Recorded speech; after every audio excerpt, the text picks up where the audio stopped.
In the Buddha's teachings, dignity and self-respect are not ego-driven qualities. They arise from living in harmony with Dhamma, from knowing one's own value, and from refusing to cling to situations that bring suffering. The Buddha taught that your worth is never defined by others. In the Attadappa Sutta, the Buddha repeatedly emphasized, "Be a lamp unto yourself, be your own refuge." This means your peace, worth, and identity must come from within, never from the unstable approval of others. If someone cannot appreciate you, it reflects their capacity, not your value. The Buddha never taught us to bend or shrink ourselves to gain acceptance, because depending on external validation is the root of suffering, dukkha. 2. Clinging to those who cannot love you causes suffering. In the Upadana teachings, the Buddha explained that attachment to people who cannot meet us with kindness or awareness leads to emotional pain. Trying to force someone to love or appreciate you is a form of clinging, driven by fear of abandonment, rejection, or loneliness.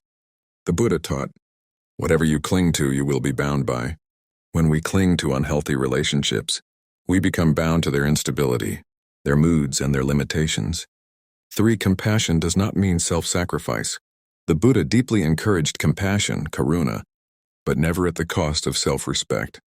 Even the Buddha walked away from people who could not receive his message, like when Devadatta tried to harm him. Instead of trying to win Devadatta's affection or approval, the Buddha responded with calm dignity and firmness. This shows you can have compassion without allowing yourself to be mistreated. 4. Right relationship comes from the Eightfold Path. The Buddha taught that healthy relationships must include right intention, metta, goodwill, right speech, truthful, gentle, right action, non-harming, right mindfulness, awareness of feelings and boundaries.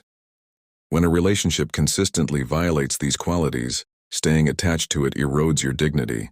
Buddhist wisdom says, if someone's presence breaks your peace, it contradicts the path. The Buddha encouraged letting go with love and clarity. In stories throughout the Vinaya and Sutta Pitaka, the Buddha calmly distanced himself from people who acted with jealousy, hostility, or ignorance, not with anger, but with wisdom. He taught, let go of what does not belong to you. Someone else's inability to love you is their karma, not yours. Your dignity lies in recognizing when a connection is no longer wholesome. The real heart of this teaching. Don't lose your dignity and self-respect trying to make people accept, love, or appreciate you when they just aren't capable. Through the Buddhist lens, this means, do not trade your inner peace for external approval. Do not shrink yourself to fit someone else's emptiness. Do not cling to people who bring suffering because of your desire to feel loved. Your dignity is your spiritual inheritance, your sila, your integrity, your inner light. If someone cannot see your value, the Buddha would say, walk the path with wisdom. Release what brings suffering, protect your heart.